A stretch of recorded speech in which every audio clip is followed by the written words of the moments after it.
नमस्कार, जय हिंद दोस्तों। आज हम लोग स्टार्ट करने जा रहे हैं बिहार की राज्य व्यवस्था।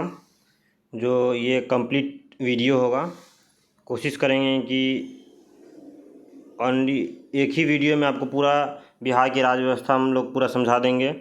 आपको ये वीडियो पढ़ लीजिए। यहाँ से 2-3 क्वेश्चन बीपीएससी एग्जामिनेशन में, कुछ क्वेश्चन दरोगा में और बीपीएससी टीआरई में भी क्वेश्चन पूछता है बिहार स्पेशल से रिलेटेड। ऑलरेडी हम लोग जो वीडियो अपलोड कर चुके हैं, 2 वीडियो जो बिहार का मॉडर्न हिस्ट्री ऑलरेडी अपलोड कर चुके हैं, बिहार के जनगणना ऑलरेडी अपलोड हो चुका है इस चैनल पे, आप उसे भी देख सकते हैं। चलिए दोस्तों, तो हम लोग स्टार्ट करते हैं बिहार की राज्य व्यवस्था से।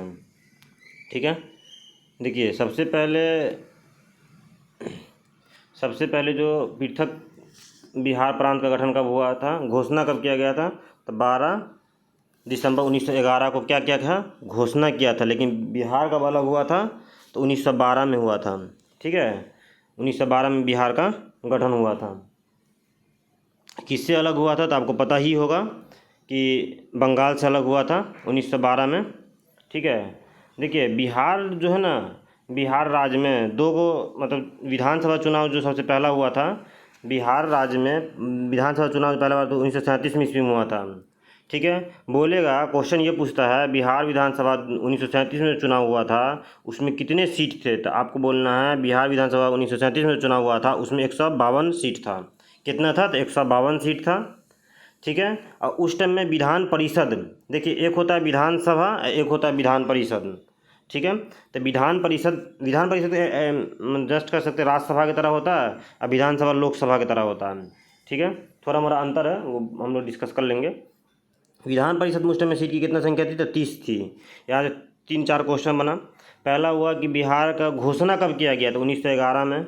बिहार कब अलग हुआ, तो 1912 में। बिहार राज्य का प्रथम चुनाव कब हुआ, तो 1937 में। उस टाइम में विधानसभा की सीट की कितनी संख्या थी, तो 152 थी। विधान परिषद की सीट की कितना संख्या थी, 33 थी। ठीक है दोस्तों, देखिए अब 152 सीट में ना, 152 सीट में 70 सीट निर्वाचित क्षेत्र समान नागरिकों के लिए, मतलब जनरल कास्ट के लिए, समान नागरिकों के लिए 70 सीट था। ठीक है, 15 अनुसूचित जातियों के लिए, मतलब एससी के लिए था। 7 अनुसूचित जनजातियों के लिए, 7 शेड्यूल एसटी के लिए था। और 39 जो था मुस्लिम के लिए रिजर्व था, 4 महिलाओं के लिए और 2 आंग्ल भारतीयों के लिए और 2 यूरोपियों के लिए। और 13 विशिष्ट व्यवसायी, उद्योग, भूस्वामी, शिक्षक आदि के लिए सुरक्षित थी। जैसे 152 सीट में 70 को जनरल सीट था, 15 को सीट क्या था, अनुसूचित जाति का था, 7 को अनुसूचित जनजाति का था, 39 को सीट मुस्लिम का था, 4 को सीट महिलाएं का था, 2 को आंग्ल भारतीय। आंग्ल भारतीय मतलब होता है क्या कि माँ मतलब इंडियन, और बाप जो होता है ना वो यूरोप का होता है, उसको आंग्ल भारतीय कहते हैं। 2 यूरोपीय समुदाय का था। और 13 विशिष्ट क्षेत्र जो अच्छा काम कर रहा है, जैसे उद्योगपति हो गया, भूस्वामी हो गया, शिक्षा क्षेत्र में जो बहुत बढ़िया काम किया, उसके लिए 13 सीट आरक्षित थी। ठीक है दोस्तों, इतना हम आपको बढ़िया से समझा पाएँ। चलिए हम लोग आगे बढ़ते हैं। चलिए आगे हम लोग बढ़ गए। देखिए उसमें क्या है, 152 सीट में कांग्रेस जो लड़ी थी, टोटल कांग्रेस कितना सीट पे लड़ी थी, तो कांग्रेस आपको लड़ी थी, कांग्रेस जो सीट पे लड़ी थी 105 सीट के आसपास लड़ी थी, और 107 पे लड़ी थी, और 98 सीट चुनाव में कांग्रेस जीत गई थी। और 20 सीट पे क्यों जीता था, तो मुस्लिम लीग जो है मोहम्मद अली जिन्ना की पार्टी, वो मतलब मुस्लिम लीग 20 सीट पे जीत गई थी। ठीक है, देखिए 1937 में चुनाव हुआ, अब कांग्रेस का बहुमत दल आया, बहुमत पूरा 98 सीट जीता। मेजोरिटी जब क्रॉस किया तो बिहार का जो गवर्नर थे, तो वो श्री कृष्ण सिंह को कांग्रेस पार्टी का आदेश पद ग्रहण करने के लिए सरकार को राजनीतिक स्वायत्तता का आश्वासन मांगा। श्री कृष्ण सिंह बोला कि देखिए हमको राजनीतिक स्वायत्तता दीजिए, आश्वासन राज्यपाल से बोला, और इसमें कोई हस्तक्षेप हमको नहीं होना चाहिए था। तो राज्यपाल उसको आश्वासन नहीं दिए, तो श्री कृष्ण सिंह जो थे, मतलब बहुमत जीत गए थे चुनाव, लेकिन वो मंत्रिमंडल बनाने से इनकार कर गए, मतलब हम चीफ मिनिस्टर नहीं बनेंगे अगर आप हमको ज़्यादा हस्तक्षेप कीजिएगा, तो गवर्नर के साथ था। उस टाइम में क्या था, तत्कालिक देखिए गवर्नर का यहाँ से नाम पूछ देता है, तो आपको याद रखना है, आपको तत्कालिक गवर्नर का भी नाम आपको आगे आएगा, उसमें याद रख लेना है। ठीक है, देखिए तो वो श्री कृष्ण सिंह जो मतलब चुनाव में मंत्रिमंडल बनाने से इनकार गए, तो तत्कालिक इंडिपेंडेंट पार्टी के मोहम्मद यूनुस को मार्च 1937 में, देखिए पहला जो यही एक तरह बिहार का, तो उस टाइम प्रधानमंत्री का पद था, लेकिन उस टाइम मुख्यमंत्री कहा जाता था। उस टाइम में प्रधानमंत्री कहा जाता, अभी जो मुख्यमंत्री कहा जाता है उसको। तो मोहम्मद यूनुस को 1937 में एक कार्यकारी सरकार बनाने के लिए दायित्व सौंपा। तो गवर्नर बोले कि ठीक है मोहम्मद यूनुस साहब, आप सरकार बनाइए। तो मोहम्मद यूनुस बिहार के पहले प्रधानमंत्री बने। उस टाइम में, अभी उस टाइम प्रधानमंत्री कहा जाता है, लेकिन अभी मुख्यमंत्री कहा जाता है। ठीक है, लेकिन गवर्नर और कांग्रेस के मध्य सहमति होने पर 20 जुलाई 1937 को श्री कृष्ण सिंह के नेतृत्व में पहली बार कांग्रेस की सरकार बनाई। देखिए ये क्वेश्चन कई बार पूछे हुआ है, कांग्रेस की पहली बार सरकार कब बनी? 20 जुलाई 1937 को। देखिए मोहम्मद यूनुस को तो बहुमत दल था ही नहीं, श्री कृष्ण सिंह को बहुमत दल था। श्री कृष्ण सिंह 20 जुलाई 1937 को राजी हो कि भाई हम सरकार बनाए, तो मोहम्मद यूनुस को क्या करना, इस्तीफा देना पड़ा। तो श्री कृष्ण सिंह का पद भार संभाले, तो 20 जुलाई 1937 ईस्वी को श्री कृष्ण सिंह सरकार बनाती है। ठीक है, देखिए विधानसभा के प्रोटेम स्पीकर कौन नियुक्त किए गए? तो डॉक्टर सच्चिदानंद सिन्हा। ये बहुत इंपॉर्टेंट नाम है, डॉक्टर सच्चिदानंद सिन्हा। आगे भी बहुत आपको हिस्ट्री में ही पढ़े होंगे। डॉक्टर सच्चिदानंद सिन्हा विधानसभा के प्रोटेम स्पीकर नियुक्त किए गए। विधानसभा में 23 जुलाई 1937 को ईस्वी को श्री राम दयालु सिन्हा अध्यक्ष। ठीक है, प्रोटेम स्पीकर कौन चुने गए? तो सच्चिदानंद सिन्हा। अध्यक्ष कौन बनाया गया? तो श्री राम दयालु सिन्हा। ये एकदम याद रख लीजिए, टिप पे रखिए। और प्रोफेसर अब्दुल बारी क्या बनाए गए? प्रोफेसर अब्दुल बारी को उपाध्यक्ष बनाया गया। देखिए यहाँ से हम आपको पूरा जिस्ट बता देते हैं, आपको 1 मिनट में बता देंगे पूरा जिस्ट। देखिए सबसे पहले चुनाव होता है, कितना सीट पे होता है? 152 सीट पे होता है। कांग्रेस कितना जीती है? 98 सीट जीती है। मुस्लिम लीग कितना सीट जीती है? 20 सीट जीती है। लेकिन श्री कृष्ण सिंह को बोलता है सरकार बनाने के लिए, राज्यपाल बोलता है श्री कृष्ण सिंह साहब आप सरकार बनाइए। श्री कृष्ण सिंह साहब क्या करते हैं? सरकार बनाने से इनकार कर देते हैं। तो मोहम्मद यूनुस, इंडिपेंडेंट पार्टी के मोहम्मद यूनुस रहते हैं, उनको सरकार बनाने का मौका मिलता है, वो सरकार बनाते हैं। ठीक है, फिर 20 जुलाई 1937 को श्री कृष्ण सिंह राजी हो जाते हैं और सरकार बना लेते हैं। उस टाइम प्रोटेम स्पीकर किसको चुने गए थे? तो सच्चिदानंद सिन्हा को चुने गए थे। अध्यक्ष कौन थे? तो राम दयालु सिंह थे। और उपाध्यक्ष कौन थे? तो अब्दुल बारी थे। इतना आपको चीज़ याद रखना, ऑब्जेक्टिव पॉइंट ऑफ व्यू से काफ़ी इंपॉर्टेंट है। ठीक है दोस्तों, चलिए आगे बढ़ते हैं।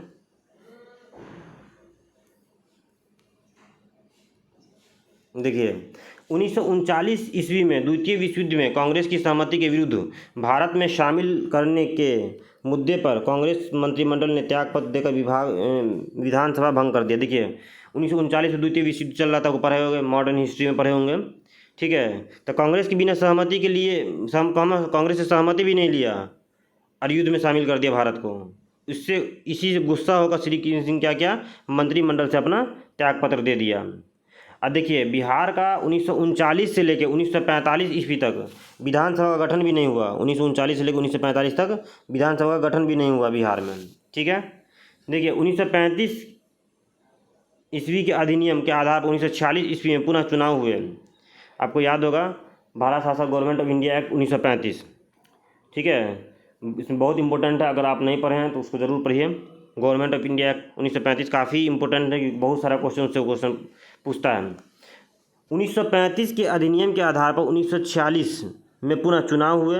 अप्रैल 1946 ईस्वी में श्री कृष्ण सिंह कांग्रेस के प्रतिनिधित्व करते हुए मुख्यमंत्री पद संभाला। देखिए 1935 का अधिनियम लागू हुआ, 1946 में चुनाव हुआ। सबसे पहले कौन फिर मुख्यमंत्री के लिए चुने गए?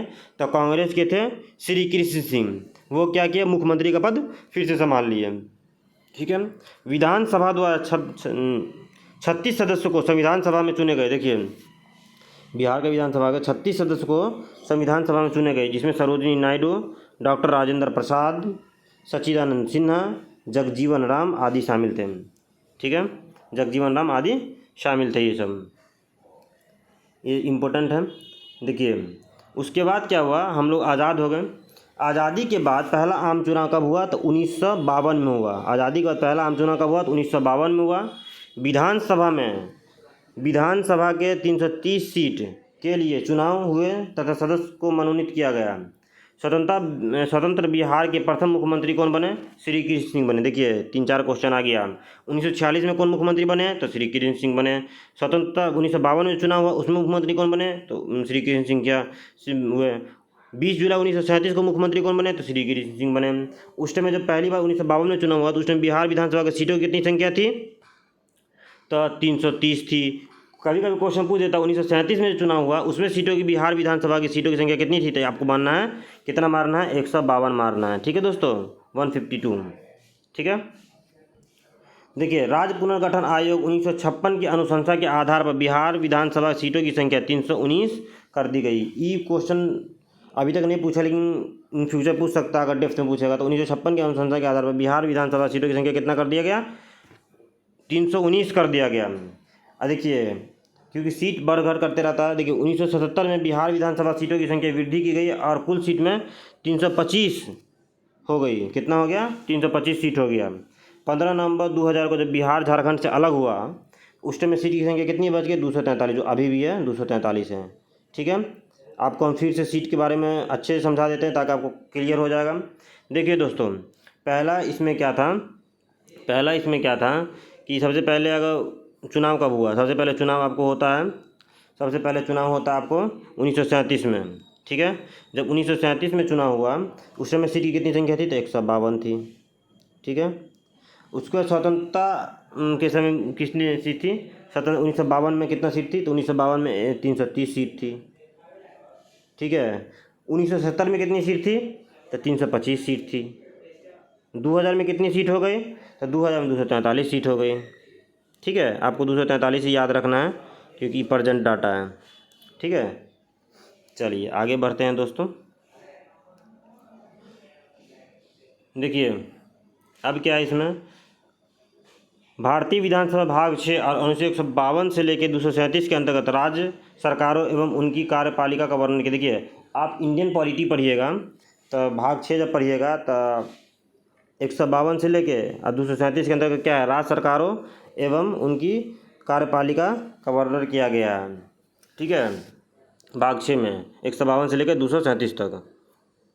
ठीक है दोस्तों। देखिए अब ये स्ट्रक्चर फॉर्म में कितना अच्छा दिया हुआ है, इसको आपको हम समझा देते हैं। स्ट्रक्चर फॉर्म में दिया हुआ है। ठीक है।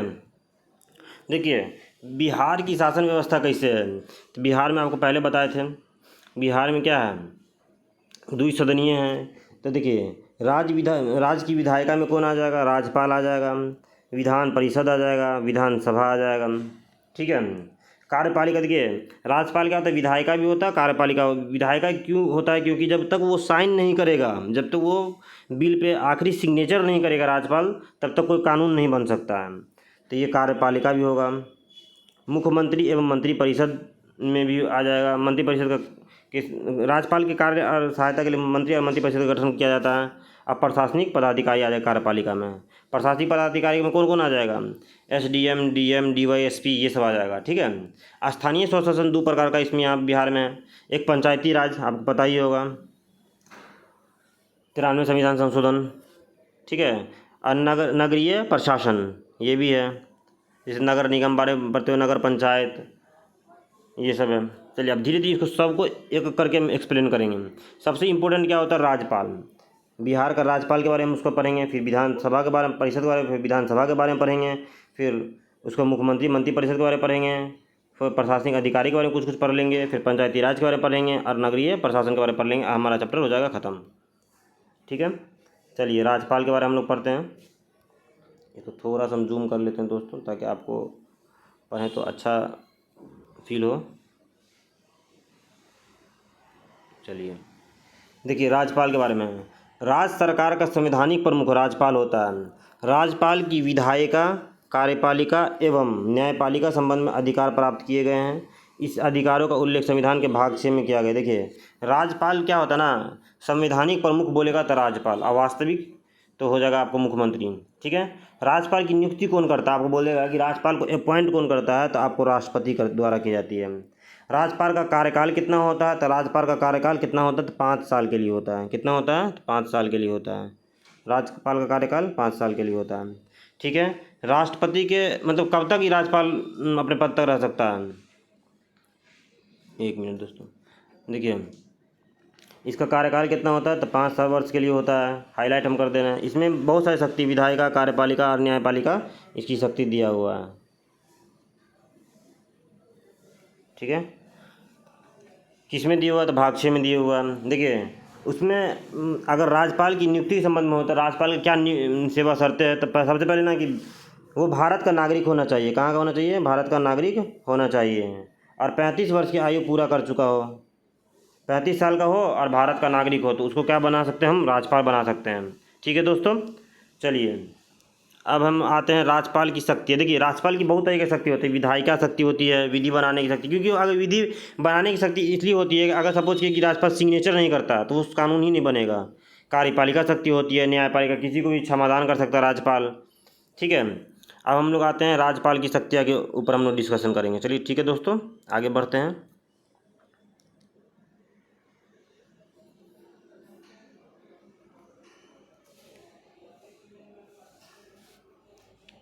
देखिए राज्यपाल की शक्तियाँ, पहला होता है कार्यपालिका शक्ति, दूसरा होता है, एक मिनट, एक होता है कार्यपालिका शक्ति,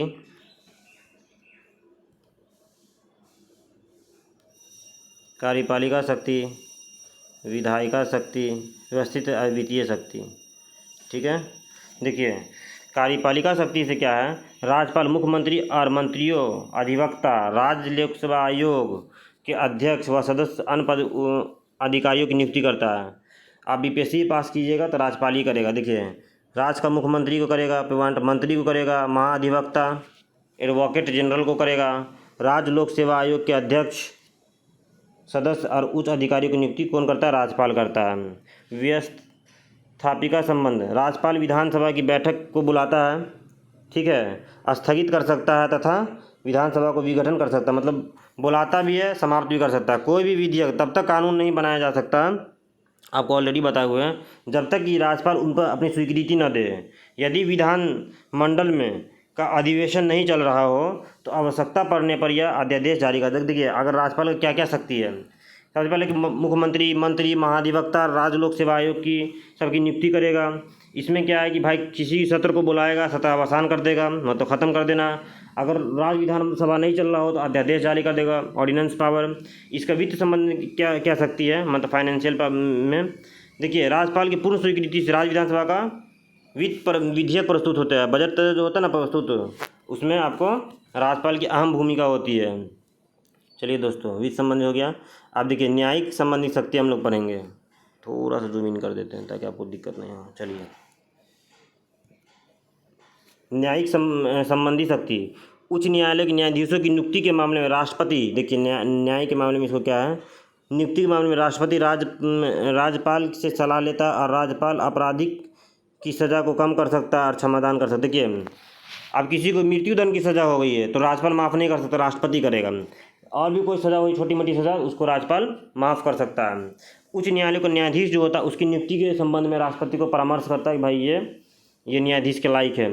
ठीक है, आपातकाल के संबंध में शक्ति, देखिए आपातकाल के संबंध में क्या शक्ति है राज्यपाल साहब की, राज्य के वैधानिक रूप में शासन चलाने की संभावना न होने पर संविधान के, आप देखिए 3 प्रकार के आपात पढ़े होंगे आपातकाल के बारे में, 352, 356 और 360।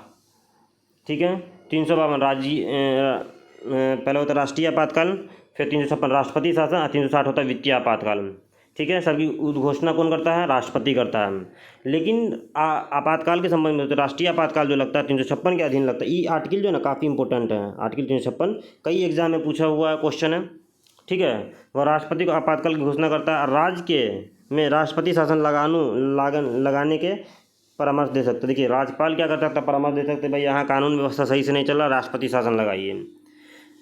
क्वेश्चन ये पूछता है कि बिहार में अब तक कितनी बार राष्ट्रपति शासन लगाया गया, तो आपको याद रखना है बिहार में अब तक 8 बार राष्ट्रपति शासन लगाया गया है। कितना बार लगाया गया है? 8 बार राष्ट्रपति शासन लगाया गया। देखिए विवेक की शक्ति, अपना अपना बुद्धि वाला दिमाग लगाना, एकदम किसी से कोई ये नहीं लेना है। विवेक आधारित शक्ति इसके हैं। राज्यपाल आधिकारिक कार्य मंत्री के परामर्श से करता है, लेकिन कुछ कार्य जैसे देखिए मैक्सिमम जो कार्य है राज्यपाल जो करेगा मुख्यमंत्री और मंत्रिमंडल के परामर्श से करेगा, लेकिन बहुत सारा काम जो ऐसे तो अपने विवेक से भी कर सकता है। विधायकों को स्वीकृति करना, विधेयकों को स्वीकृति करना कि भाई ये विधेयक सही है कि नहीं, शायद मर्जी। उसका विधानसभा को भंग करना, विधानसभा को भंग कर सकता कभी भी राज्यपाल। मुख्यमंत्री की नियुक्ति में अब विधानसभा किसी दल को, देखिए कोई सपोज क्या चुनाव हुआ बिहार में और कोई भी पार्टी के पास बहुमत दल नहीं आया, ठीक है, तो राज्यपाल क्या करेगा, कोई एक पार्टी का लीडर को मुख्यमंत्री घोषित करेगा और बोलेगा तो अपना बहुमत सिद्ध करो। तो ये क्या अपनी विवेक की शक्ति है, वो अपने मर्जी से किसी को भी कर सकता है अपॉइंट, ठीक है दोस्तों। तो ये एक्सटर्नल है। अब है कि राज्यपाल, देखिए राज्यपाल के संबंध में कुछ महत्वपूर्ण अनुच्छेद है, ठीक है, जो कि आपको उतना अनुच्छेद नहीं याद रखना है। इसमें देखिए 152 में क्या परिभाषा दिए हुआ है, 153 में क्या राज्यपाल राज्यों का एक राज्यपाल होगा, 2 राज्य का भी एक राज्यपाल हो सकता है, ठीक है। 154 में क्या राज्य की कार्यपालिका शक्ति के बारे में दिए हुआ है। 155 में क्या है, राज्यपाल की नियुक्ति के बारे में दिए हुआ है। 156 में क्या है, राज्यपाल का कार्यकाल दिया हुआ है कि 5 साल का होगा, ठीक है। राज्यपाल की नियुक्ति होने के लिए आहारता 157 में दिए हुआ है। 158 में क्या दिए हुआ है, राज्यपाल कार्यकाल की दशाएँ दिए हुआ है। 159 में राज्यपाल द्वारा शपथ ग्रहण दिए हुआ है। आप कमेंट बॉक्स में ये बताइए कि राज्यपाल को शपथ ग्रहण कौन कराता है। देखिए आकस्मिक परिस्थिति में राज्यपाल का कार्य क्या है, इमरजेंसी में राज्यपाल की क्षमादान आदि की शक्ति 161 में दिए हुआ है। राज्यपाल की कार्यपालिका शक्ति का सीमा, ये इंपॉर्टेंट याद रखिएगा दोस्तों, 162 वाला कुछ याद रखिए, जाने कि इसको याद रख लीजिएगा। 163 भी याद रखिएगा आप। मंत्रिपरिषद और राज्यपाल के सहयोग और सलाह देना, ये ना ये इंपॉर्टेंट है, कई एग्जाम में पूछता भी है। 164 क्या है, आर्टिकल 164 मंत्रियों के से संबंधित अन्य प्रावधान जैसे नियुक्ति, कार्यकाल और वेतन आदि, ये भी इंपॉर्टेंट है। 164 भी इंपॉर्टेंट है। 165 तो समझिए घोल ही की पी जाइए दोस्तों, 165 को घोल के पी जाइए। राज्य का महाधिवक्ता, एडवोकेट जनरल जो नियुक्ति करता है उसके बारे में 165 में दिया हुआ है। 166 राज्य की सरकार द्वारा संचालित कार्यवाही 166 में दिया हुआ है। 167 राज्यपाल की सूचना देने इत्यादि मुख्यमंत्री का दायित्व होगा। 167 देखिए आपको सब याद नहीं रखना है, जो में हम इधर टिक मारे हैं वो याद रख लीजिएगा, जो एग्जाम पूछता है जैसे इंपॉर्टेंट 4-5 भी हम टिक मारे हैं, आपको पढ़ के सुना देते ताकि अगर आप सुने रहिएगा वहाँ ऑप्शन आ गया तो मार दीजिएगा। 174 में क्या है, राज्य विधायकों का सत्रावसान और भंग करना है। 174 आर्टिकल बोलेगा 17 बुलाएगा, 17 करेगा, भंग करेगा तो राज्यपाल कौन आर्टिकल की अकॉर्डिंग करेगा तो 174 ही करेगा, ये भी इंपॉर्टेंट है, ठीक है। 175 राज्यपाल राज्य विधेयकों को किसी अथवा दोनों सदनों में संबोधित करना अथवा संदेश देने का अधिकार, ये उतना इंपॉर्टेंट नहीं है। 176 एक मिनट दोस्तों, 176 देखिए 176 राज्यपाल द्वारा विशेष संबोधन 176 में है। विधेयकों पर सहमति, राज्यपाल द्वारा राज्य विधेयकों द्वारा पारित विधेयकों को स्वीकृति प्रदान करना, ठीक है। ये भी ज़्यादा इम्पोर्टेंट नहीं है, याद नहीं रखना है इसको, ठीक है। अब देखिए एक में क्या है, राज्यपाल द्वारा विधेयकों को राष्ट्रपति के विचार के, देखिए जैसे बहुत सारा विधेयक मान सपोज के बना देनी नीतीश कुमार जी ने, बिहार का राज्यपाल राजेंद्र विश्वनाथ आलेंकर, वो क्या किए कि उसको समझ में नहीं आता, वो क्या किए कि राष्ट्रपति के लिए आरक्षित कर दे, राष्ट्रपति को भेज देंगे ये विशेष पर आप विचार विमर्श कीजिए। तो वो कौन आर्टिकल के अकॉर्डिंग करेंगे, तो दूसरे काफ़ी इंपॉर्टेंट आर्टिकल, इसको एकदम डबल स्टार करके दोस्तों, एक मिनट दोस्तों, चलिए। तो कौन आर्टिकल के अकॉर्डिंग कर सकता है, तो आर्टिकल वो 201 के अकॉर्डिंग कर सकता है। 213 भी काफ़ी इंपॉर्टेंट है, मतलब कई बार इसको डबल ट्रिपल स्टार लगा लीजिए दोस्तों, हम 5 ही 7 आपको बोलें याद रखने के लिए। 213 के क्या है, राज्यपाल की अध्यादेश जारी करने की शक्ति, कितना बार क्वेश्चन पूछे हुआ है कि अध्यादेश अगर राज्यपाल जारी करता है तो कौन ऑर्डिनेंस के थ्रू राज्यपाल अध्यादेश जारी कर सकता है, तो 213 के अकॉर्डिंग। 217 क्या है, राज्यपाल की उच्च न्यायालयों के न्यायाधीशों की नियुक्ति के मामले में राज्यपाल द्वारा सलाह लेना, ठीक है। देखिए उच्च न्यायालय के न्यायाधीशों की नियुक्ति करेगा तो राज्यपाल से सलाह लेगा, तो कौन आर्टिकल के अकॉर्डिंग लेगा, तो 217 के अकॉर्डिंग। ये भी नहीं भी याद रखिएगा चलेगा, राज्यपाल द्वारा जिला न्यायाधीशों की नियुक्ति, ये इंपॉर्टेंट है। 233 में काफ़ी इंपॉर्टेंट है, इसको याद रखिए। देखिए हम 3-4 को बोले थे, आर्टिकल 163 याद रखिए, 164 याद रखिए, 165 रखिए, 201 रखिए, 213 रखिए और 233 रखिए, 4-5 को याद रखिए, काम हो जाएगा आपका। देखिए अब इसमें क्या दिया हुआ है कि अभी से आज 1935 से लेके 2024 तक कौन कौन राज्यपाल रहा उसकी मतलब दिए हुआ है लिस्ट में, ठीक है। तो अब हमको सब याद नहीं रखना, पहला याद रखना है आज़ादी से पहले कौन था, आज़ादी के बाद कौन था और अभी कौन था। मात्र 4 को नाम याद रखना, उतना याद रखने जाएंगे ना आपको याद रहेगा, कुछ नहीं याद रखने वाला। इसलिए क्योंकि पूछेगा ये चारों, फालतू का हम लोग उतना दिमाग ख़राब करने से कोई फ़ायदा नहीं है। देखिए, बिहार की राज्यपाल सूची, सबसे पहले राज्यपाल कौन था, सर जेम्स शिफ्टन था। ये आपको एकदम रट लेना है, जेम्स शिफ्टन। कई जो वनडे एग्जाम सब होते हैं बिहार के, जैसे कि बिहार एसएससी हुआ, बिहार दरोगा, वो ये समय कई बार क्वेश्चन पूछा हुआ भी है। आज़ादी से पहले जो था 13 मई 1946 को कौन था, सर हॉफडे, ये याद रख लेना है। 1946 में कौन था, तो सर हॉफडे। ये 2 नाम बताएं। स्वतंत्रता पश्चात बिहार के राज्यपाल, स्वतंत्रता से पहले देखिए सबसे पहला राज्यपाल कौन था, तो जेम्स शिफ्टन था। आज़ादी से पहले कौन था, अगर पूछ देगा आज़ादी से पहले कौन था, तो सर हॉफडे। उसके बाद क्या, आज स्वतंत्रता के बाद स्वतंत्रता के बाद सबसे पहला राज्यपाल कौन था, तो आपको सब आदमी को याद होगा, जयराम दास दौलतराम। कौन था, जयराम दास दौलतराम। कौन था, जयराम दास दौलतराम था। स्वतंत्रता पश्चात बिहार का राज्यपाल की सूची में कौन था, तो जयराम दास दौलतराम था। ठीक है, देखिए अब इतना दिए हुआ है, ये आपको याद नहीं रहता, पहला याद रखना और लास्ट वाला याद रखना है। ठीक है दोस्तों, देखिए आप सिर्फ अभी क्या है, सबसे पहले क्या है कि स्वतंत्रता के बाद 4 को नाम हम बोले ना, 4 याद है कि 4 थे, बाहर पूछेगा ही नहीं। देखिए इसमें अभी क्या है, राजेंद्र विश्वनाथ आर्लेकर। देखिए आपको 4 नाम हम बताए थे। पहला नाम ये बताए थे, सर जेम्स शिफ्टन सबसे पहला राज्यपाल था। हॉफडे आज़ादी से पहले राज्यपाल था। जयराम दास दौलतराम आज़ादी के बाद पहला राज्यपाल था। अभी प्रेजेंट में राज्यपाल कौन है, राजेंद्र विश्वनाथ आर्लेकर अभी तक है। कब पद ग्रहण किया था, 17 फरवरी 2023 को किया था। ठीक है, 2 ऐसे राज्यपाल रहे दोस्तों, 2 ऐसे राज्यपाल थे, डॉक्टर जाकिर हुसैन और रामनाथ कोविंद। बिहार की 2 ऐसे राज्यपाल थे जो आगे तक राष्ट्रपति भी बने। ठीक है, तो ये याद रख लेना आपको, 2 ऐसे राज्यपाल थे जो आज़ादी के बाद राष्ट्रपति बने थे। ठीक है, अब चलिए देखिए, पीठासीन अधिकारी जो राज्यपाल का पद खाली होगा ना, तो पद जब खाली हो जाता है तो उच्च न्यायालय की न्यायमूर्ति उस राज्यपाल का कार्यभार संभालते हैं। उच्च न्यायालय के मुख्य न्यायाधीश होगा, वो राज्यपाल का क्या करेगा, कार्य संभालेगा, उसी को पीठासीन बोलते हैं। चलिए अब विधान परिषद के बारे में पढ़ते हैं हम लोग। ठीक है दोस्तों, हम आराम से पढ़ रहे हैं, कोई जल्दीबाजी नहीं है, आराम से पढ़ रहे हैं, आपको कोई दिक्कत नहीं होने वाला है। ये काफ़ी इंपॉर्टेंट वीडियो बन रहा है। ठीक है दोस्तों, बिहार राज्य और विधायिका में 2 सदन हैं, आपको पहले बताते थे, विधानसभा और विधान परिषद। विधान परिषद उच्च सदन बोलते हैं, जैसे कि राज्यसभा को उच्च सदन बोलते हैं ना, उसी तरह विधान परिषद को भी उच्च सदन बोला जाता है। 1 मिनट दोस्तों, बाहर से नॉइज़ आ रहा है।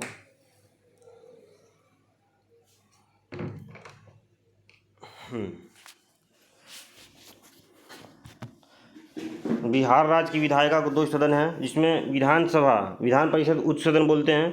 यह एक क्या है, अस्थाई सदन है। क्या है, एक अस्थाई सदन है। विधान परिषद का गठन कब हुआ था, निर्माण कौन अनुच्छेद के अकॉर्डिंग होता है, तो 169 अनुच्छेद के। विधान परिषद का गठन किसके कौन अनुच्छेद के अकॉर्डिंग होता है, तो 169 याद रखिएगा।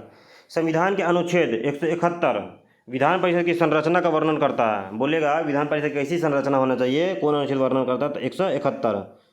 ठीक है, संविधान के कौन अनुच्छेद के अकॉर्डिंग करता है, 171 में संविधान के परिषद की संरचना का वर्णन करता है। ठीक है, अब इसमें यह क्वेश्चन पूछता है कि विधान परिषद में कितनी अधिकतम सीट हो सकती है। ठीक है, तो विधानसभा की याद रखिएगा, विधानसभा की 1/3 से ज़्यादा नहीं होती। सपोज किया जाए कि विधानसभा में 300 सीट है, तो विधान परिषद में कितना सीट हो सकता है, मैक्सिमम 100 सीट हो सकता है, 1/3। ठीक है, उससे ज़्यादा नहीं होना चाहिए। और न्यूनतम कितना होगा, कम से कम कितना होगा, विधान परिषद में सीट की संख्या तो 40 होगा। ठीक है, आपको जो विधान परिषद के बता दिए हैं इतना, आगे बढ़ते हैं। विधान परिषद की पहली बैठक कब हुई थी, तो 20 जनवरी 1913 को हुई थी। कब हुई थी, तो 20 जनवरी 1913 को हुई थी। कहाँ हुई थी, तो पटना लॉज के सभागार में हुई थी। कहाँ हुई थी, तो पटना लॉज के सभागार में हुई थी। तो 2013 को विधान परिषद का शताब्दी समारोह मनाया भी गया था। देखिए 1913 से 2013 कितना 100 साल जब हुआ, शताब्दी समारोह मनाया जाता है। विधान परिषद की कुल सीटों की संख्या बिहार में कितनी है, आपको ये याद रखना, कई एग्जाम में पूछता है, टेस्ट सीरीज सब दीजिएगा, उसमें पूछेगा। तो विधान परिषद की सीट की संख्या कितना है वर्तमान में, तो वर्तमान में आपको 75 है। कितना है, तो 75 है। ठीक है, देखिए विधानसभा और विधान परिषद में ना थोड़ा मोड़ा अंतर है, जो को आपको याद रख लेना है। ठीक है, देखिए विधान परिषद एक अस्थाई सदन है जो कभी भी भंग नहीं किया जा सकता। 1/3 सदस्य प्रति 2 वर्ष पर अवकाश ग्रहण करते हैं। मतलब देखिए, सपोज कि 6 साल का कार्यकाल है, ये 6 साल का कार्यकाल है, तो 1/3 सदस्य यहाँ पे आ जाएगा, फिर 1/3 सदस्य यहाँ पे आ जाएगा। ठीक है, 3 कार्यकाल, ये कार्यकाल, ये कार्यकाल, ये कार्यकाल। ठीक है, 6 साल का कार्यकाल होता है, तो हर 2 साल पे इसका चुनाव होते रहता है, जाते रहता है। उसको चुनाव में मतदान कौन करते हैं? तो 1/3 सदस्य को कौन नियुक्त करता है? विधानसभा के सदस्य हो। जैसे हम लोग विधायक जिसको चुन के भेजते हैं ना दोस्तों, वही 1/3 सदस्य को नियुक्ति करेगा। मान ली 75 है, तो 75 का 1/3 कितना हो जाएगा? 75 का 1/3 25 सदस्य की जो नियुक्ति करेगा, तो हम लोग जिसको विधायक को भेजते हैं वो विधायक नियुक्त करेगा विधान परिषद के सदस्य को। 1/3 सदस्य अस्थायी निकायों के द्वारा किया जाता है। 1/6 पोजीशन राज्यपाल द्वारा मनोनीत, मतलब अपॉइंट करते हैं राज्यपाल अपनी मर्जी से। 1/12 शिक्षक द्वारा।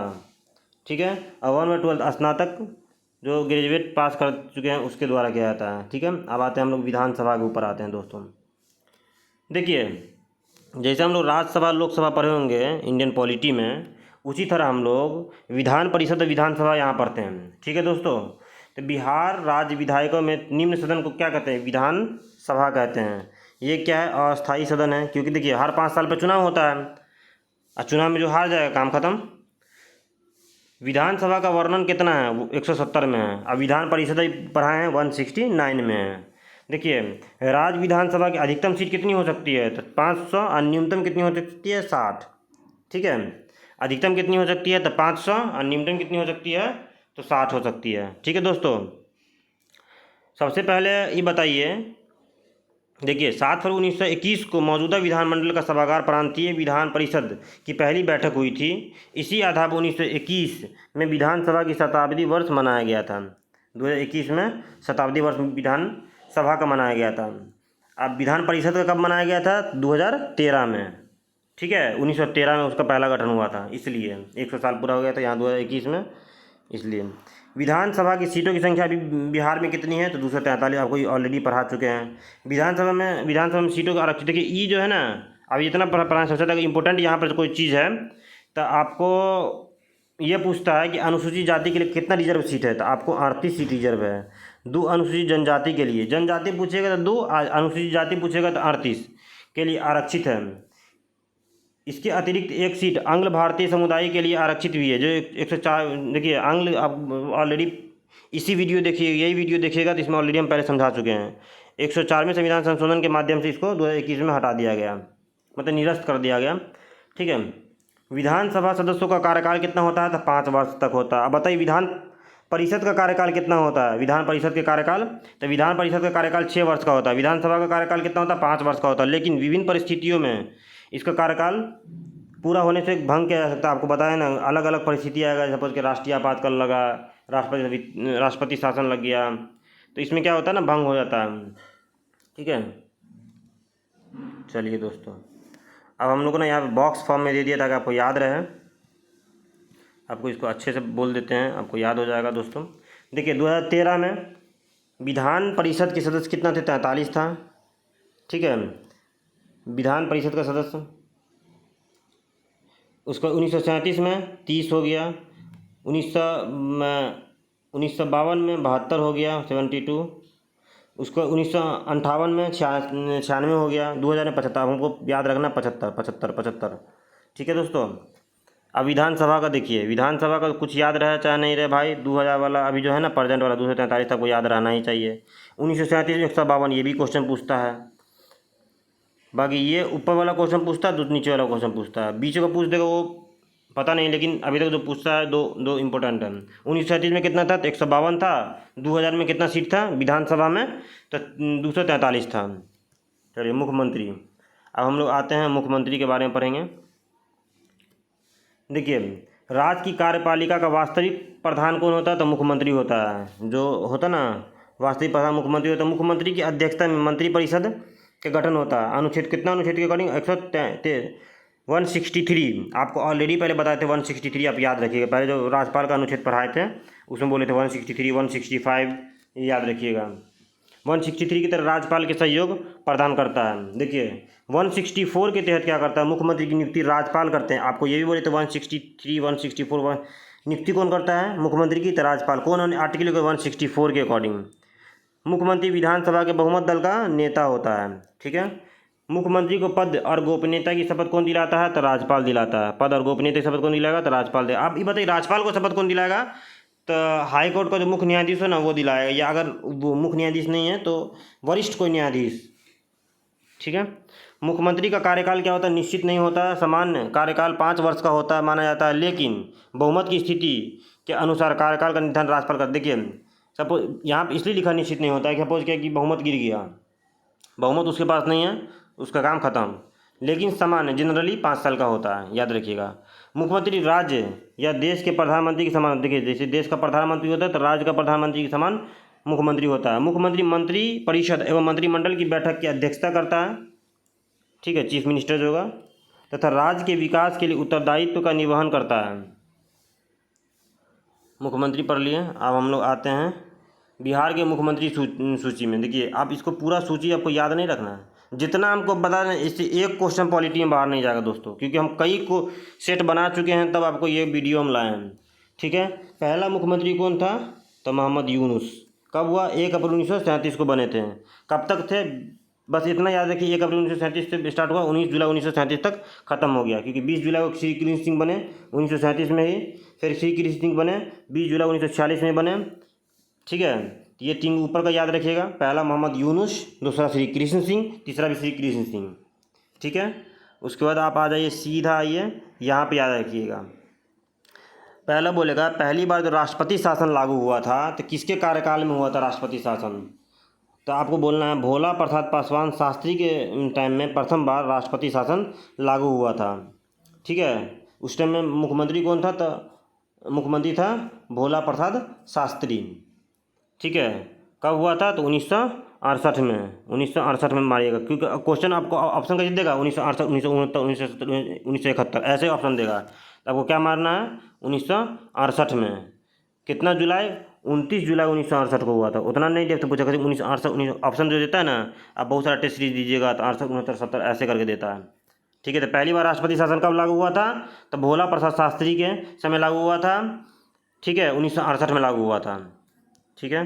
दूसरी बार भी राष्ट्रपति शासन कब लागू हुआ था? तब भोला प्रसाद शास्त्री के समय ही लागू हुआ था। कब हुआ था? तो 1969 में लागू हुआ था। तीसरी बार सब राष्ट्रपति शासन कब लागू हुआ था? तो भोला प्रसाद शास्त्री के समय भी हुआ था। ये कब हुआ? तो 1972 में हुआ। देखिए, पहला 1968 में, दूसरा 1969 में, तीसरा 1972 में, सब किसके समय है? भोला प्रसाद शास्त्री के समय है। ठीक है। पहला बोलेगा मुख्यमंत्री कौन था बिहार का? तो मोहम्मद यूनुस। दूसरा कौन था? श्री कृष्ण सिंह। तीसरा कौन था? श्री कृष्ण सिंह। पहली बार राष्ट्रपति शासन किसके समय लागू हुआ था? तो भोला प्रसाद शास्त्री के समय लागू हुआ था। दूसरी बार राष्ट्रपति शासन कब लागू हुआ था? पहली बार तो 1968 में हुआ था। दूसरी बार राष्ट्रपति शासन कब लागू हुआ था? तो 1969 में हुआ था। किसके समय हुआ था? तो भोला प्रसाद शास्त्री के समय हुआ था। तीसरी बार राष्ट्रपति शासन कब लागू हुआ था? तो 1972 में हुआ था। किसके समय हुआ था? तो भोला प्रसाद शास्त्री के समय हुआ था। देखिए दोस्तों, हम पूरा आपको रिवीजन करवा रहे हैं। आपको अगर ये वीडियो अच्छा लगता है आप शेयर कर सकते हैं। देखिए, चौथी बार राष्ट्रपति शासन कब लागू हुआ था? देखिए, इसलिए इसको पढ़ा रहे हैं ना कि अगर पूछ देगा मिलाने वाला में चौथी बार राष्ट्रपति शासन कब लागू हुआ था, फंस जाइएगा। जगन्नाथन मिश्रा के समय में चौथी बार लागू हुआ, 1970 में लागू हुआ था। पाँचवीं बार रामचंद्र दास में राष्ट्रपति शासन 5वीं बार लगा था। टोटल 8 बार लगा हुआ है। अब आए थे लालू प्रसाद यादव के समय में भी हुआ था, 1995 में राष्ट्रपति शासन लगा था। लालू प्रसाद यादव समय 28 मार्च 1995 में राष्ट्रपति शासन लगा था। फिर 7वीं बार कब लगा? तो राबड़ी देवी के समय लगा था 1997 में, 2 साल के बाद। फिर 8वीं बार कब लगा? तो राबड़ी देवी के समय लगा 2005 में। उसके बाद राष्ट्रपति शासन नहीं लगा। ठीक है दोस्तों। उसका नीतीश कुमार 2005 से अभी तक मुख्यमंत्री बने हुए हैं, लगातार 9वीं बार शपथ ले चुके हैं। 9वीं बार शपथ लिए थे, ये डेट याद रखिएगा, बीपीएससी कोई ठीक नहीं है। 28 जनवरी 2014 को मुख्यमंत्री साहब अपना शपथ लिए थे। ठीक है। तो ये आपको हम सारा जितना फैक्ट्स था पूरा कवर कर दिए हैं। चलिए अब आगे हम लोग बढ़ते हैं। ब्रिटिश शासन के बिहार के प्रथम मुख्यमंत्री कौन थे? तो मोहम्मद यूनुस 1937 में पहले बताए थे। स्वतंत्र बिहार के प्रथम 1952 में कौन चुनाव जीता था? तो कांग्रेस जीता था। उसका मुख्यमंत्री कौन था? तो श्री कृष्ण सिंह था। ये क्वेश्चन पूछता है बिहार के प्रथम हरिजन मुख्यमंत्री कौन थे? तो आपको ये मारना है भोला प्रसाद शास्त्री, क्योंकि ये क्वेश्चन कई बार परफेक्शन आइज के टेस्ट सीरीज में पूछे हुआ है। बिहार के प्रथम निर्दलीय मुख्यमंत्री कौन थे? तो महामाया प्रसाद सिन्हा निर्दलीय मुख्यमंत्री बने थे। बिहार के प्रथम मुस्लिम मुख्यमंत्री मोहम्मद गफूर। बिहार के प्रथम महिला मुख्यमंत्री श्रीमती राबड़ी देवी। ठीक है। सर्वाधिक कार्यकाल के मुख्यमंत्री आपको याद ही होगा नीतीश कुमार, इसमें तो कुछ करना ही नहीं है। चलिए दोस्तों, अब हम लोग आ जाएंगे। देखिए, हम लोग पूरा विधानसभा, विधान परिषद, राज्यपाल तीनों के बारे में पढ़ लिए हैं। अब हम लोग पढ़ेंगे पंचायती राज व्यवस्था के बारे में। ठीक है दोस्तों, क्योंकि वीडियो बहुत लंबा बन रहा है, थोड़ा सा इसको तेज़ हम खींचेंगे, कोशिश करेंगे आपको समझ में भी आए, अच्छे से मतलब करेंगे, भगा के नहीं करना है, क्योंकि पूरा का एक ही वीडियो बनेगा मास्टर वीडियो। इसमें आपको क्या, काफ़ी इंपॉर्टेंट वीडियो है जो आपको काफ़ी अच्छे से समझ में आएगा, कोई दिक्कत नहीं होने वाला है। ये वीडियो पढ़िए, आराम से एग्जाम देने जाइए, मैक्सिमम क्वेश्चन आपको कवर हो जाएगा। पंचायती राज व्यवस्था, स्वतंत्रता उपरांत 1947 में बिहार पंचायती राज व्यवस्थापित संबंध में अधिनियम बनाया गया। 73वें संविधान संशोधन के बाद बिहार पंचायती राज अधिनियम 1992 में लागू किया गया। क्या मैं, देखिए क्वेश्चन यहाँ से पूछेगा क्या में संविधान संशोधन हुआ जो पंचायती राज लागू किया गया, तो आपको बताना है 73वें संविधान संशोधन। क्या में संविधान संशोधन हुआ था, तो 73वें संविधान संशोधन हुआ था जो पंचायती राज व्यवस्था लागू किया गया था। कब किया गया था, तो 1992 में किया गया। यहाँ से दो क्वेश्चन बना, दोनों क्वेश्चन हम बता दिए हैं। आप इसमें बोलते हैं ना, बलवंत राय मेहता समिति किससे संबंधित है, ऐसे क्वेश्चन पूछ देगा। जब वनडे एग्जाम दीजिएगा तो आपको बोलना है पंचायती राज के सिफारिश से। बलवंत राय मेहता समिति काफ़ी इंपॉर्टेंट है। वो क्या दिया, त्रिस्तरीय व्यवस्था की गई 2001 में। ठीक है, ईस्वी से कार्यरत भी है। पंचायती राज व्यवस्था और अधिक सशक्त बनाने के लिए बिहार पंचायती राज अधिनियम कब आया था, तो 2006 में नीतीश कुमार जब मुख्यमंत्री बने थे तो ये किए थे। उसमें बहुत सारा प्रावधान भी किए थे कि 50% आरक्षण होगा, ये सब आगे हम लोग इसमें देखेंगे। ठीक है, पंचायती राज अधिनियम 2006 का मुख्य प्रावधान क्या क्या था, तो पंचायती राज के 3 स्तर होंगे, आपको पता ही होगा। ठीक है, 3 स्तर कौन कौन है, तो पहला आपको ये है ग्राम पंचायत, पंचायत समिति, जिला परिषद। ग्राम पंचायत, पंचायत समिति, जिला परिषद। महिलाओं के लिए सभी स्तरों पर 50% की आरक्षण होगा। हम ऑलरेडी पहले बता चुके। पिछड़ा वर्ग के लिए कितना % आरक्षण है, तो 20% आरक्षण पिछड़ा वर्ग के लिए है। अनुसूचित जाति, अनुसूचित जनजाति सभी वर्गों के लिए स्तर जनसंख्या के अनुरूप आरक्षण का प्रावधान किया गया है। जनसंख्या के अकॉर्डिंग पिछड़ा वर्ग, अति पिछड़ा वर्ग के लिए कितना % आरक्षण वो दिया गया है। ठीक है दोस्तों, अनुसूचित जाति, अनुसूचित जनजाति तथा पिछड़ा वर्ग के सभी स्तरों एवं पदों की कुल आरक्षण 50% से अधिक नहीं होगा। ठीक है, पंचायती राज का निर्वाचन पद धारण में लोक सेवक का दर्जा प्राप्त होता है। ठीक है, पंचायती राज का चुनाव कौन करवाता है, क्वेश्चन पूछ देगा तो आपको बताना है पंचायती राज का चुनाव राज्य निर्वाचन आयोग कराता है। ठीक है, बिहार पंचायती राज अधिनियम 2006 में अधीन ग्राम सभा, ग्राम पंचायत, पंचायत समिति एवं जिला परिषद की संरचना एवं विशेषताएं हैं। आर्थिक सर्वेक्षण 22-23 के अनुसार पंचायती राज की स्थिति देखिए, आपको उतना याद, जिला आर्थिक से तो याद ही होगा, इसमें कुछ नहीं करना। पंचायत समिति कितना है, तो 533 है। ग्राम पंचायत कितना है, तो आपको हो जाएगा 8058। जिला परिषद सदस्य कितना है, तो 1160 है बिहार में टोटल। पंचायत समिति के सदस्य कितने, 11,094 हैं। ग्राम पंचायत के सदस्य कितना है, 1,09,528 है। ठीक है, अब आ जाएगा हम लोग ग्राम सभा में आ जाएगा। ठीक है, देखिए यह पंचायती राज के अधीन सबसे बड़ी सभा होती है। सबसे बड़ी सभा कौन होती है, तो ग्राम सभा होती है। ग्राम सभा का में गाँव का सभी मतदाता इनके सदस्य होते हैं। ग्राम सभा में क्या होता है, गाँव का सभी मतदाता इसके सदस्य होगा। ग्राम सभा की बैठक के लिए 2 बैठक के बीच में अंतराल 3 माह से अधिक नहीं होना चाहिए। देखिए, ग्राम सभा की बैठक जो करिएगा 3 महीने से ज़्यादा का अंतराल नहीं होना चाहिए।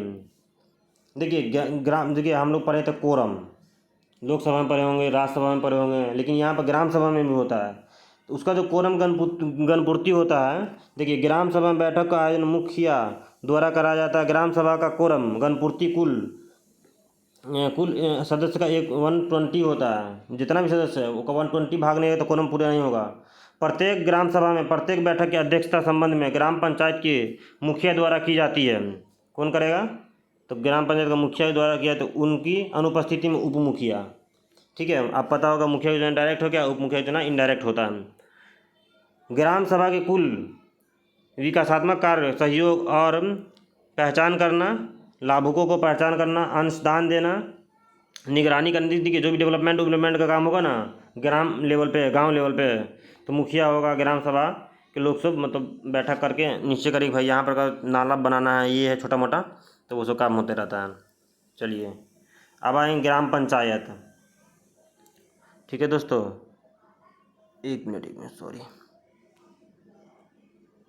चलिए, ग्राम पंचायत निर्वाचन मुखिया, उप मुखिया एवं वार्ड सदस्य को मिलाकर 7,000 की जनसंख्या पर एक ग्राम पंचायत का गठन होता है। अब क्वेश्चन पूछेगा कितने जनसंख्या पर एक ग्राम पंचायत का गठन होता है, तो आपको बोलना है 7,000 की जनसंख्या पर एक ग्राम पंचायत का गठन होता है। ग्राम पंचायत का कार्यकाल कितना होता है, तो 5 साल के लिए होता है। ग्राम पंचायत का कार्यकाल कितना होता है दोस्तों, तो 5 साल के लिए। ग्राम पंचायत का चुनाव उनके विघटन 6 माह के अंदर पूरा कर लिया जाता है। अगर सपोज विघटन हो गया था 6 महीने के अंदर में ग्राम पंचायत का चुनाव हो जाता है। देखिए मुखिया का चुनाव क्या होता है, डायरेक्ट होता है। डायरेक्ट मतलब जो कुछ जनता चुनता है। उप मुखिया का जो प्रत्यक्ष मतदान होता है। मुखिया का चुनाव क्या होता है, डायरेक्ट मतदान होता है, ठीक है दोस्तों। उप मुखिया का चुनाव का तो अप्रत्यक्ष होता है। जो वार्ड सदस्य हो ना, वार्ड मेंबर, बहुमत से अप्रत्यक्ष चुनाव से बहुमत बराबर होने पर परिणाम लॉटरी होती है। सपोज कि 20-20 पड़ा वोट, एक एग्जाम्पल दे रहे हैं। अब दोनों बराबर हो गया तो सिक्का उछालेगा हेड टेल से, उप मुखिया का चुनाव हो जाएगा। वार्ड सदस्य, प्रत्येक वार्ड के लिए एक वार्ड का चुनाव प्रत्यक्ष मतदान मतलब डायरेक्ट होता है, जो जनता जिसको चुनता है द्वारा किया जाता है। इसमें प्रत्येक 500 जनसंख्या पर एक वार्ड सदस्य का निर्वाचन, मतलब 500 पॉपुलेशन पे एक वार्ड सदस्य बनेगा, ठीक है दोस्तों। मुखिया और उप मुखिया अपना त्यागपत्र किसको देगा, तो पंचायती राज अधिकारी मंत्री को लिख कर देता है।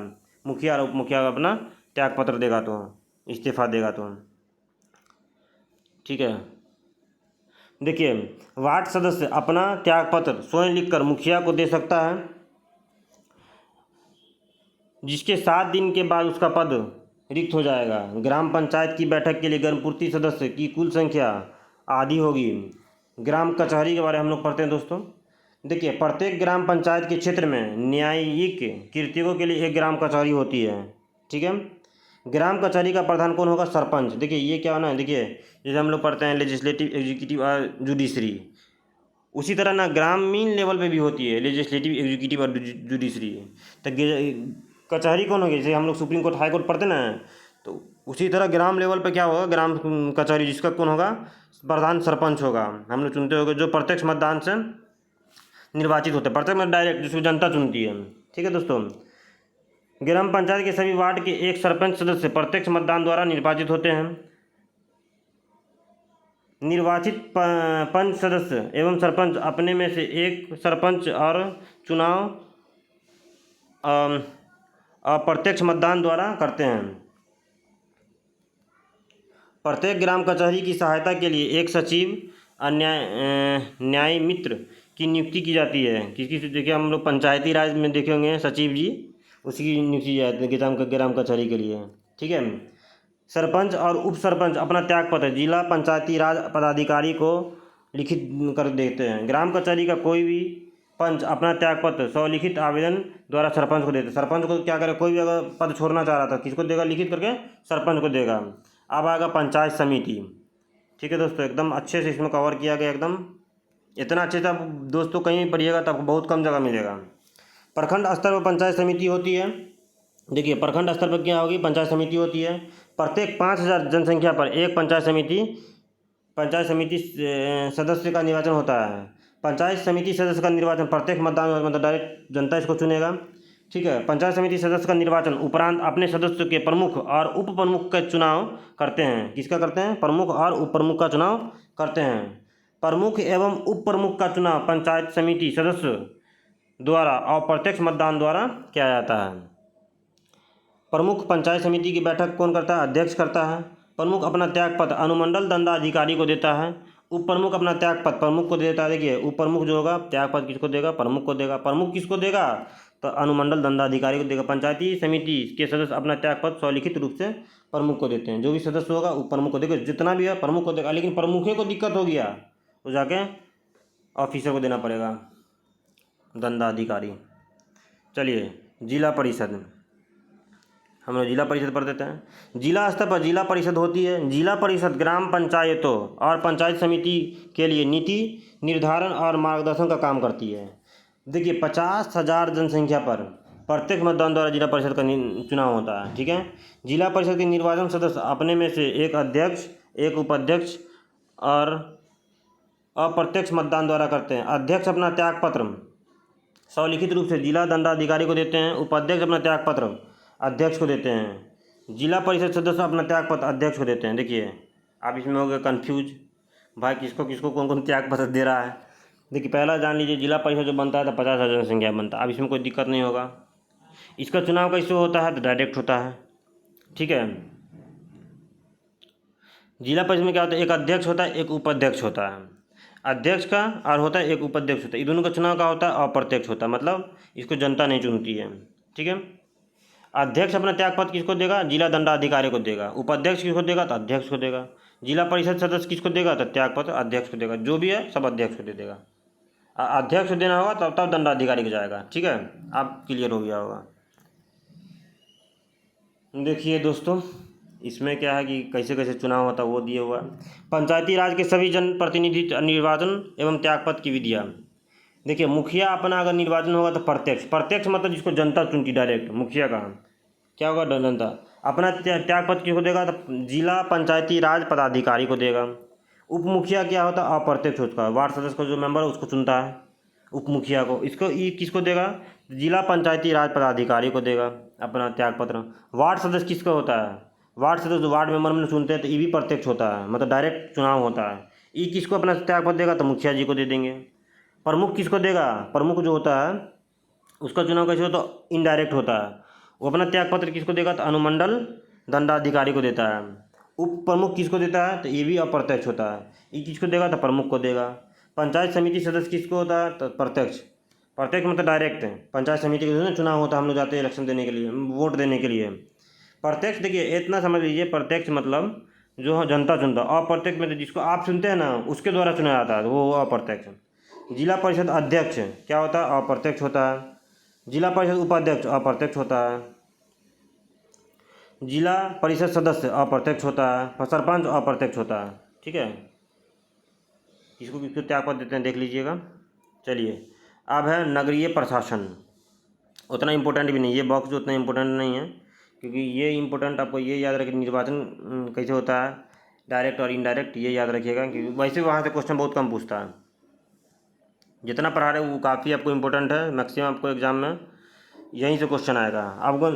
देखिए, हम लोग नगरीय प्रशासन के बारे में, नगरीय प्रशासन की नगर पालिका गठन कब हुआ था, 74वें संविधान संशोधन के माध्यम से 1992 में किया गया था। इसमें कौन जोड़ा गया, तो भाग 9A जोड़ा गया। ठीक है, शामिल किया गया। कैमी अनुसूची है संविधान में, 12वीं अनुसूची में जोड़ी गई। ठीक है, जिसमें 18 कार्य विषय का दिया गया। ठीक है, नगरीय प्रशासन में बिहार नगर पालिका अधिनियम कब आया, तो अब आया 2007 में। बिहार नगर पालिका अधिनियम कब आया, 2007 में आया। शहरी स्वशासन में त्रिस्तरीय संरचना, जिसमें नगर पंचायत, नगर निगम और नगर परिषद का प्रावधान किया गया। नगर निकाय को प्रत्यक्ष निर्वाचन 5 वर्ष के लिए सदस्यों का चयन किया जाता है। इसमें भी पंचायती राज के प्रावधानों के अनुरूप आरक्षण की व्यवस्था की गई है। ठीक है, इसमें भी आरक्षण का व्यवस्था किया गया। इसमें क्या है, देखिए नगरीय प्रशासन क्या होगा, नगर पंचायत होगा, नगर परिषद होगा, नगर निगम होगा। इसका चुनाव का होगा, तो हर 5 साल पे होगा। कैसे होगा, तो प्रत्यक्ष चुनाव होगा। नगरीय स्वशासन। दोस्तों, मास्टर वीडियो बना रहे हैं, काफ़ी मेहनत लग रही है इसमें। अगर आपको अच्छा लगता है ज़रूर आप इसको अप्रिशिएट कर सकते हैं। अगर आपको ख़राब भी लगता है तो इसमें आप ज़रूर बताइए कि कैसे इसमें सुधार किया जाए। नगरीय स्वशासन, बिहार में नगर पालिका अधिनियम 2007 में शहरी स्वशासन हेतु त्रिस्तरीय पंचायत का प्रावधान। नगर पंचायत, नगर परिषद और नगर निगम। नगर निकाय के सदस्य का निर्वाचन प्रत्यक्ष मतदान द्वारा किया जाता है। इसका कार्यकाल 5 वर्ष का होता है। वर्तमान में बिहार के कुल नगर निकायों में 261 है। 261 में 19 नगर निगम, ये याद रखिएगा, इम्पोर्टेंट है, काफ़ी इम्पोर्टेंट। नगर निगम, नगर परिषद 88 और नगर पंचायत 154। नगर पंचायत कितना है, 154। ठीक है, राज्य का वित्त आयोग, फाइनेंस कमीशन, काफ़ी इम्पोर्टेंट है दोस्तों। थोड़ा सा बच गया। अब इसको वीडियो 1 घंटा का आप 2 की स्पीड में देखिएगा तो आपको ईयरफोन लगा के आपको 30 मिनट में आपको पूरा पॉलिटी कवर हो जा रहा है। इससे ज़्यादा क्या चाहिए आपको। राज्य वित्त आयोग 73वें संविधान संशोधन के द्वारा जोड़ा गया। भाग 9 और अनुच्छेद 243 आए। इम्पोर्टेंट, कितना इम्पोर्टेंट आपको हम बता नहीं सकते। 243 आए राज्य का वित्त आयोग के बारे में दिए हुआ है। आप इसको ना एकदम घोल के पी जाइए एकदम। वित्त आयोग का गठन का प्रावधान, राज्य वित्त आयोग का गठन राज्यपाल द्वारा 5 वर्षों के लिए किया जाता है। कितना वर्ष के लिए किया जाता है, 5 वर्ष। कौन करता है, तो राज्यपाल करता है। एकदम ध्यान से इसको देखिए, राज्यपाल करता है। यह आयोग पंचायतों की वित्तीय स्थिति की समीक्षा करता है तथा वित्त संबंधी अनुशंसा करता है। राज्य का महाधिवक्ता, देखिए ई काफ़ी इंपॉर्टेंट है। द एडवोकेट जनरल, तो भारतीय संविधान के अनुच्छेद 165 आपको ऑलरेडी अनुच्छेद रटवा चुके हैं पीछे। महाधिवक्ता का प्रावधान है, महाधिवक्ता राज्य का सर्वोच्च विधि अधिकारी होते हैं। जो भी सरकार का नियम कानून फंसेगा कोर्ट में तो कौन देखेगा, तो एडवोकेट जनरल देखेगा, राज्य का महाधिवक्ता देखेगा। महाधिवक्ता की नियुक्ति कौन करता है, राज्यपाल द्वारा किया जाता है। महाधिवक्ता का कार्यकाल क्या होता है, कोई कार्यकाल नहीं होता, राष्ट्रपति सॉरी राज्यपाल के मर्जी के ऊपर प्रसाद पे यंत्र तक होता है, जब चाहेगा राज्यपाल उसको हटा सकता है। महाधिवक्ता राज्य की विधि संबंधी सलाह देता है, ठीक है। अब महाधिवक्ता क्या है कि दोनों सदन में वो भाग तो ले सकता है, बोल भी सकता है, लेकिन सदन में मताधिकार का अधिकार नहीं होता, मतलब सदन में मत नहीं कर सकता, वोटिंग नहीं कर सकता, ठीक है दोस्तों। चलिए ये महाधिवक्ता एडवोकेट जनरल के बारे में पढ़ लिया। अब हम पढ़ेंगे बिहार की न्यायपालिका के बारे में, ठीक है।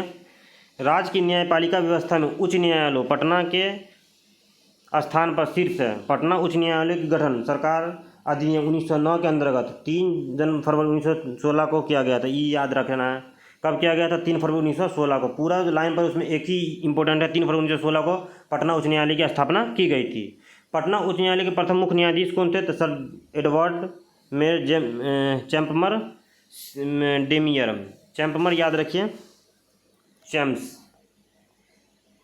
सर एडवर्ड मेनार्ड डेस चैम्प केमियर, याद रखिए, थोड़ा टफ नाम है। पटना उच्च न्यायालय के वर्तमान मुख्य न्यायाधीश कौन है, के विनोद चंद्रन। तो ये तो आपको याद ही होगा, और याद नहीं है तो याद कर लीजिए।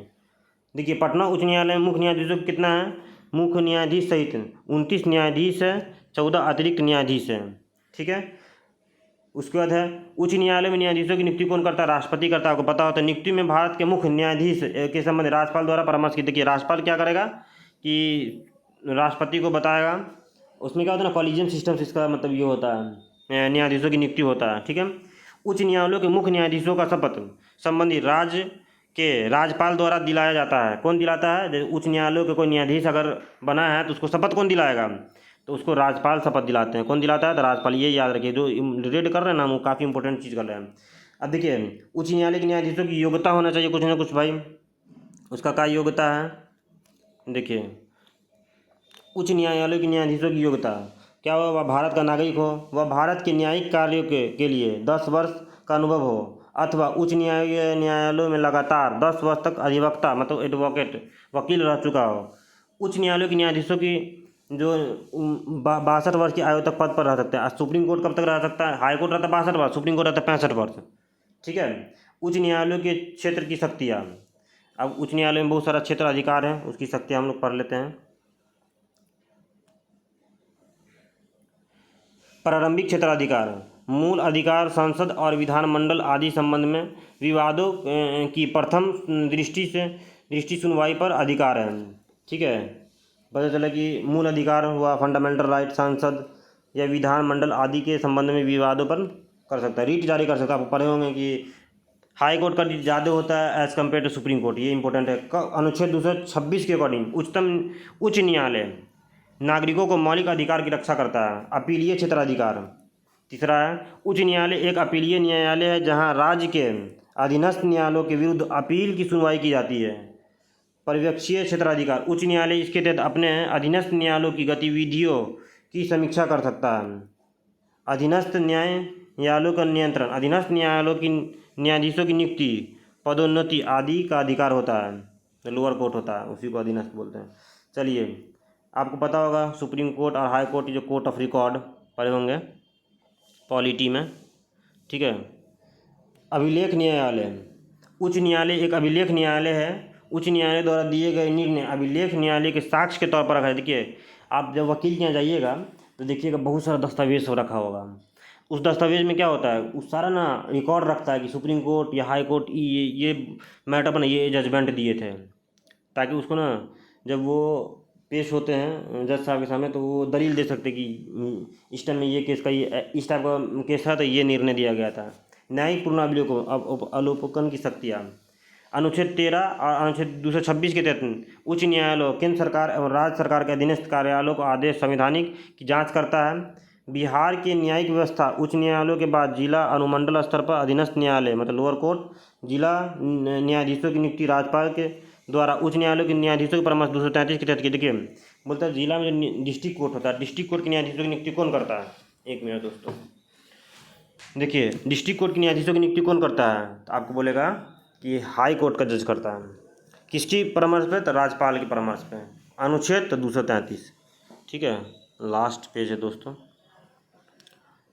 पूरा आपको कवर करने की कोशिश की। अगर ये पीडीएफ चाहिए तो आप बोलिएगा कमेंट करके, हम आपको डाल दिया जाएगा, कमेंट में पिन कर देंगे, या फिर आप टेलीग्राम पे हमसे ले सकते हैं। प्रशासनिक व्यवस्था के को सुचारू रूप से चलाने के लिए राज्य को प्रशासनिक रूप में विभाजित किया गया है। प्रशासनिक इकाई राज्य, मुख्य सचिव, प्रमंडल, आयुक्त, कमिश्नर हो जाएगा। प्रशासनिक में जिला पे कौन होगा? डीएम हो जाएगा। अनुमंडल स्तर पे कौन? एसडीओ हो जाएगा। अंचल पे कौन होगा? बीडीओ या सीईओ हो जाएगा। राज्य पे कौन होगा? सीएस होगा, मुख्य सचिव होता है। ठीक है, प्रमंडल पे कौन होता है? तो कमिश्नर होता है। सबसे ऊपर का ना ये होता है, उसका लोअर में उससे उससे छोटा, उससे छोटा, उससे छोटा। ठीक है, प्रशासनिक दृष्टि से राज्य का प्रशासनिक प्रधान मुख्य सचिव होता है। अब हमको कमेंट में से बताइएगा कि बिहार का मुख्य सचिव कौन है? मुख्य सचिव होता है, मुख्य सचिव सचिवालय का क्या होता है? प्रधान होता है। मुख्य सचिव की समस्त विभागों का नियंत्रण करता है। मुख्य सचिव मुख्यमंत्री का प्रधान सलाहकार होता है। मुख्य सचिव मंत्रिमंडल का सभी का सचिव होता है। वह मंत्रिमंडल की बैठक का प्रबंधन करता है। देखिए लास्ट में दिए हुआ कौन कौन पार्टी कितनी सीट आई लोकसभा में, तो ये क्योंकि अभी जस्ट हुआ है तो आप इसको याद कर लीजिए। बीजेपी को आता है, बीजेपी को सीट आता है 12, जेडीयू को सीट आता है 12, लोग एलजेपी को सीट जो होता है चिराग पासवान की पार्टी को 5, राष्ट्रीय आरजेडी को आता है 4, भारतीय राष्ट्रीय कांग्रेस को आता है 3, सीपीआईएमएल को आता है 2, हम पार्टी को आता है, जीतन राम मांझी पार्टी को आता है 1, निर्दलीय को आता है 1। ठीक है, टोटल सीट कितना है तो ये आपको तो याद ही होगा। टोटल सीट दोस्तों 40 है। ठीक है, टोटल सीट 40 है। अब हम लोग आ जाते हैं, लास्ट पेज है दोस्तों, देखिए लास्ट पेज है, लास्ट स्लाइड आपके लिए। राष्ट्रीय जनता दल, देखिए 2023 में विधानसभा चुनाव हुआ था तो उसमें राष्ट्रीय जनता दल को आया सीट कितना हो, देखिए उसको सीट आया था 4 घटा दीजिए 75 आया था, लेकिन 4 जो विधायक था तो वो एआईएम से जोड़ लिया। लेकिन प्रेजेंट में कितना विधायक है? आरजेडी का 79 है। ठीक है, बीजेपी का 78 है, जेडीयू नीतीश कुमार की पार्टी का कितना है तो 45 है। उसके बाद कांग्रेस का कितना है तो 19 है। कम्युनिस्ट पार्टी कितना है तो 12 है। उसके बाद कितना? हम पार्टी कितना है तो 4 है। कम्युनिस्ट ऑफ मार्क्स पार्टी कितना है? 2 है। कम्युनिस्ट ऑफ इंडिया 2 है। एआईएम का 1 है। टोटल सीट कितना है? 243 है। निर्दलीय का 1 है। ठीक है दोस्तों, हम कवर अपनी कोशिश किए हैं कि टोटल चीज़ कवर हो जाए। ठीक है, अगर आपको ये वीडियो अच्छा लगता है तो कमेंट करके ज़रूर बताएं, और इसको लाइक शेयर सब्सक्राइब कर सकते हैं अगर आपको चैनल अच्छा लगता है तो। थैंक यू दोस्तों, थैंक यू सो मच।